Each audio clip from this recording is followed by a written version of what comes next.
So hello my dear friends, today we will start a new book, Grammar Pathways of Class 1, published by Children Voice Publication. So kids, today we will start a new chapter, chapter number 13, and the name is Has, Have. So kids, in this chapter we will study where we use has and where we use have. Okay, now come to the chapter. Read the following sentences. The boy has a ball in his hands. The girl has a doll. My uncle has a bike. My brother has a pretty bat. She has a book. So हर जगह एक single व्यक्ति या single चीज की बात हो रही है.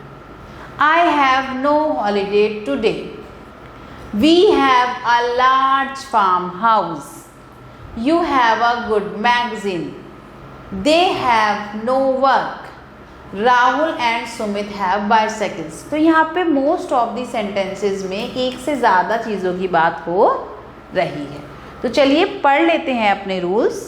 When we speak about one person, जब हम किसी एक व्यक्ति के बारे में बात करते हैं, एनिमल, प्लेस और थिंग, वी यूज हैज़. जब भी हम किसी एक सिंगल व्यक्ति या किसी एनिमल या फिर किसी प्लेस या किसी थिंग के बारे में बात करते हैं तो हम यूज करते हैं has. It is used with pronouns he, she, it. We used it.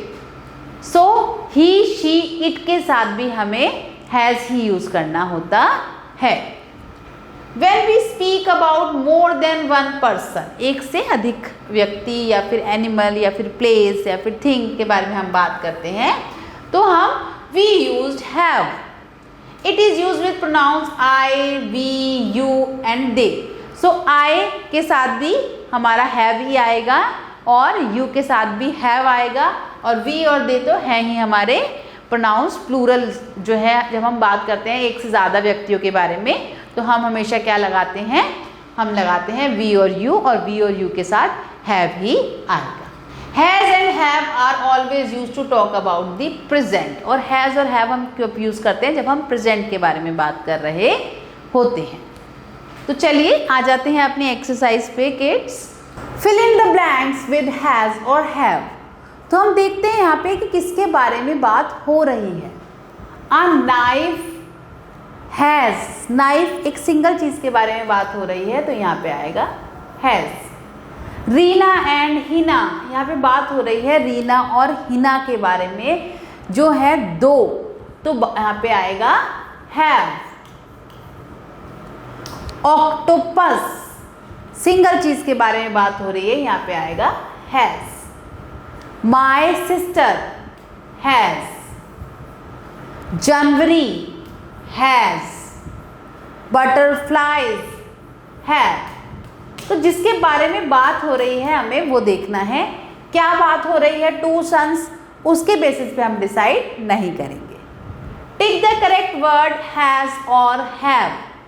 This plant, तो एक सिंगल प्लांट के बारे में बात हो रही है, has pink flowers. These girls have money. December has. These boys have. Okay. Now come to our next question. Look at the pictures and write has, have in the blanks. The dash has और have main. तो यहाँ पे दो butterflies है तो यहाँ पे आएगा the butterflies have main. A bear has. एक सिंगल bear के बारे में बात हो रही है. A bird has a beak. So dear kids, 3 I have done for you. Now 2 you will done in your homework. These are very simple questions. Okay, just look at the picture and decide with which word has or have you have to fill these blanks. Okay, so I hope you have understand the chapter. Now practice these questions at home also. Thank you. So I hope kids you have understand this chapter. Now practice the questions at home also, and thanks for watching.